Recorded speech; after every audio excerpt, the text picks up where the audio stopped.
Today in this video, I'm going to share my short story called Man or the Pills.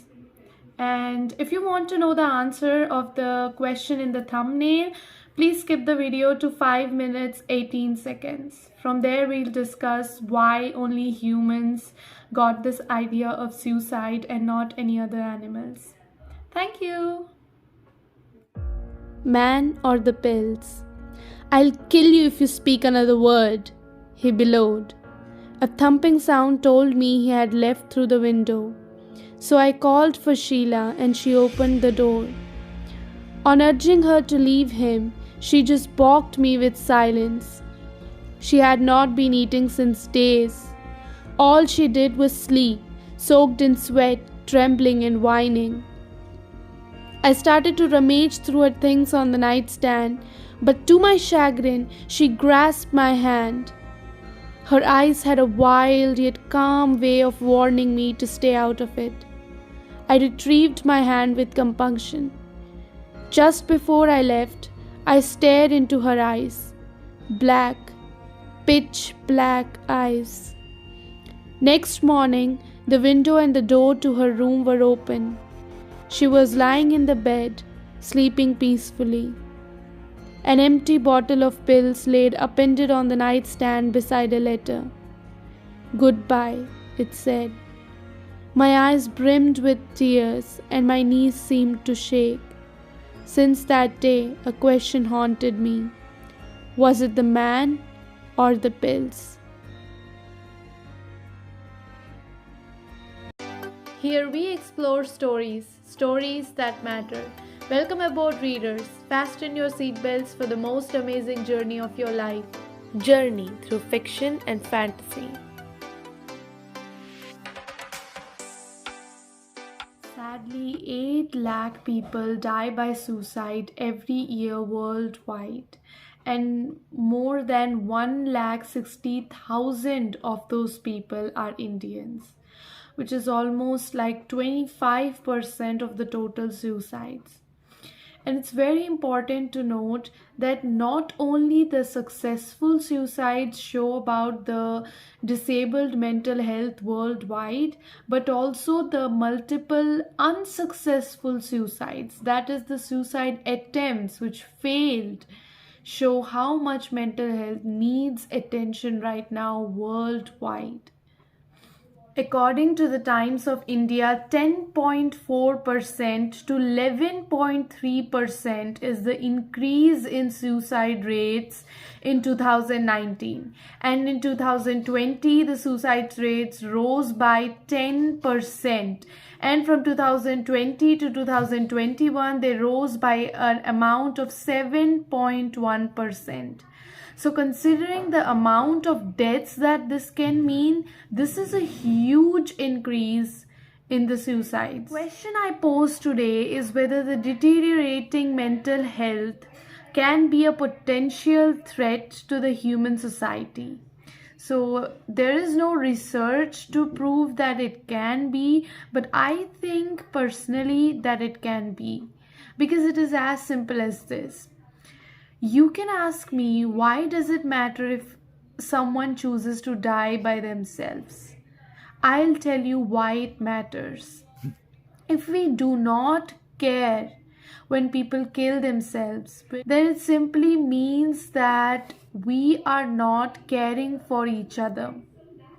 It's proven by scientific research that the reason why humans are developing industrially and economically, and you can see that no other animal can match humans. So the reason for this growth and development is that humans know how to cooperate with each other.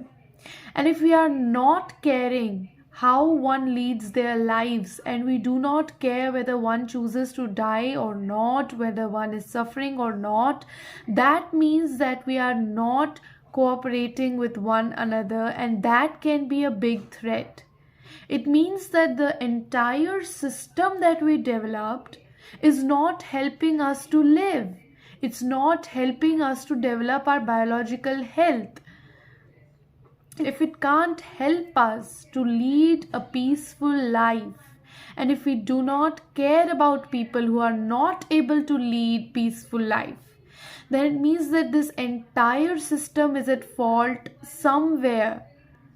And that's a big threat to the human society in the long run.